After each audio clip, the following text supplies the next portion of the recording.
Good evening and welcome to the Good News Sunday Show. My name is Sonia McCullough Lockridge and I am your host. And what we are doing for the month of October is we are doing what I have titled The Art of Engaging the Word Exegetically in Expository Fashion. That is what we are doing for the month of October. And the reason we are doing that is because over the last few seasons, or this year, I have read the book of Jeremiah several times. And I've also created a cover for some type of study. So we are hoping to be able to write a Bible study, a really basic Bible study at the end of this training or at the end of this study. So yesterday we talked about how to locate your target passage for the message that you are going to write. And today we are talking about how to train and track your study time, how to train yourself to have a method of operation for study so you can get said results each and every time you sit down to prepare a message. So, the number one thing that I think we should consider is we should consider writing out the entire passage prior to our study time.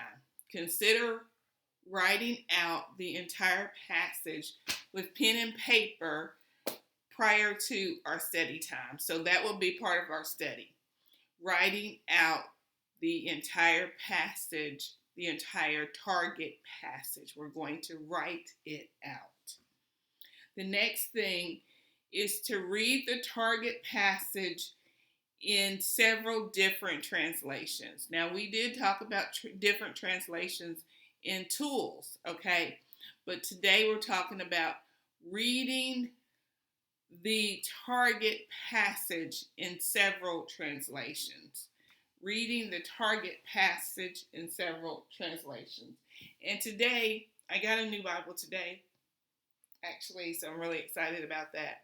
But today we have 4 study Bibles on hand that we might use for the reading of the said passage, the said target passage. So each one of these is a different word for word translation. Each one of these is a different word for word translation. The CSB Study Bible, this illustrated study Bible, is a word for word translation. So we would want to read the target passage in several translations. So, and since, depending on whether or not you have commentaries, you would also read commentaries about the said passage. So, but with study Bibles, we know that they have commentary in the body of the text.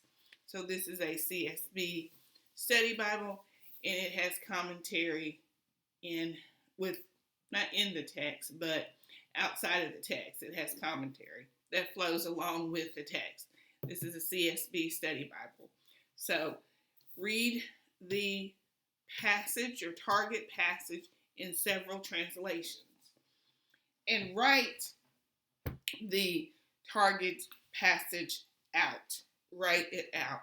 And this is also another study Bible. It is a keyword study Bible in the King James Version translation. And then we have the new Bible that I got today, which is the ESV Study Bible, the English Standard Version Study Bible. All of these are word for word translations. All of these are word for word translations. And to throw a little twist in our translations, we could potentially read a translation that is geared toward a people that's geared toward a theme or a people group, okay? Because they have translations that are out there that are for youth, for women, for athletes, and so on and so forth, okay? So to throw a little twist into that, we could also throw in reading a word-for-word translation in a study Bible. This one, the CSB study Bible, is geared toward women. Okay. Now, all of these translation types have study Bibles for women as well. So that would just throw a little twist into our study time and into our training time. So read our target passage in several translations. Write our target passage out with pen and paper. Write it out with pen and paper. The next thing we want to do is to use commentaries to set the passage in a wider framework. So we could do this with these study Bibles. We could use the commentaries so we understand the passage in a wider framework, not a narrow framework that going back to our camera, the framework. So we get a wider view of what the passage means. We would need to use commentaries and have the commentaries teach us that which we do not know. We will have the commentaries teach us that which we do not know. So, and then the next thing, which is really, really important, we must study the passage, write out the passage, and have a adequate understanding of what happens before and what happens after the passage. So we have to read at least the entire chapter before and at least the entire chapter after. So we understand the context of what is going on in the passage that we are preparing our message for. The next thing we would need to do is ask questions of the target passage. Ask questions of the target passage. The who, the what, the when, the where, the how, and incidentally, the why. Ask questions of the target passage. We will not always have the answer as to the why in the biblical text, but pose the question anyway. And knowing and understanding, we may not have the answer as to the why, but we should have an answer of the who, the what, the when, and the where. Okay, so ask questions of the target passage. Okay, next we would need to state in a rough fashion what we think the writer is talking about in this target passage. Just simply state what we think the writer is talking about in the target passage in our own words. Just simply state what it is we think the writer, the author of the book is talking about in the target passage.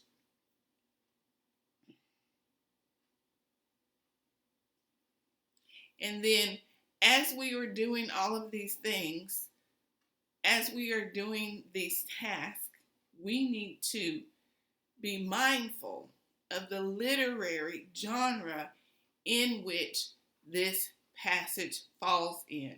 We need to keep in mind the literary genre in which this passage, in which our target passage falls in. So, that's kind of a lot today of how we train and track our study, our method of operation of study. So we would want to come up with our own personal training and tracking of study. So recently this year, I have started keeping up with, excuse me one second.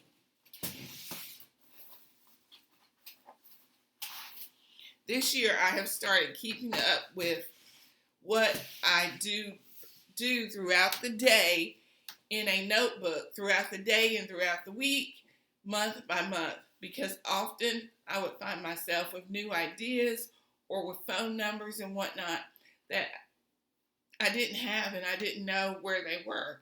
So I keep a notebook with me all the time to track my thoughts and what I'm writing down, so I have a better idea of what's going on in my life. Okay? So I have a better idea of what's going on in my life. And this has helped me immensely this year. So, for example, I write down everything for the month of June. Wrote down everything for the month of June. These would include passwords that I created, what sites I logged onto, what I liked, what I didn't like. I take this with me to church. I take this with me to business meetings or to clients meetings, and I track my thoughts and what it is I'm doing on a day-by-day basis in these monthly notebooks. So I have one for April. I have one for June. I also have one for May, April, May, June, July. I have one for every month since February. And I find myself at peace more because I know that I've written down that which I need to remember and I don't wonder. So write down these things, these steps that you're going through, so you can create your own personal method of operation. And that will instill that you write better messages now and in the future. So it's a really good time to start this habit of recording the process of message writing. Very, very important to capture your manuscripts and your thoughts and whatnot is to write them down. So that was a lot. I'm not going to go back over all of that, but you can wind the video back up and take notes of all that we've talked about. So we talked about commentaries and we talked about different translations, and I had something else I wanted to talk to us about in this book. Okay, so commentaries are our friends. They teach us that which we do not know. Concordances help us with our word studies, and this new thing that's called grammars that I don't know a lot about, but I did look them up, and they do have them on Amazon, and I will be obtaining one. And once I do, I will have learned more about it, and I can share that with you. So, lexicons, which are online, my favorite is Blue Letter Bible. Concordances, which are online as well, but it's important that you have a hard copy. Very, very important that you have a hard copy, because when we look at the data in a hard copy, we realize things that we would not have realized if we were looking at it on a screen. The grammars that I don't know a lot about, I have looked at them on Amazon, so I have a little bit of an understanding, but not enough to help us with that at this point in time. Word study books are very, very important, and we went over word study books and tools as well, so we can look at that video as well. Look back at the tools video for that. Bible dictionaries and encyclopedias are expressly important as well. Commentaries we just talked about. If you don't have a commentary, you can use the commentaries that are outside of the biblical text in study Bibles. And biographies, that's really self-explanatory. That really tells us, what that is, biographies, okay? And so that is what we have for that's what we have for our study tools that we need to glean from on a continual and regular basis. That is what we have and how we should position ourselves to study, so when we are writing messages, we have a better and broader understanding of that which we are taking in. So that is all I have for us today. Tomorrow, I'm not sure what our next step is. Oh, our next step is honing in on the exegetical idea is our next step that we will do tomorrow. So that is all I have for us today. This is Sonia McCullough-Lockridge signing out for the Good News Sunday Show, Keyword Bible Studies, and the one and only Jesus.com. And let's not forget, once this 31 days is complete, our future 31 days dig-ins will take place at another place in time. And I will let you know of that place in time prior to January, so you can dig in with me and learn more about this art. Thank you, and have a blessed day in the Lord.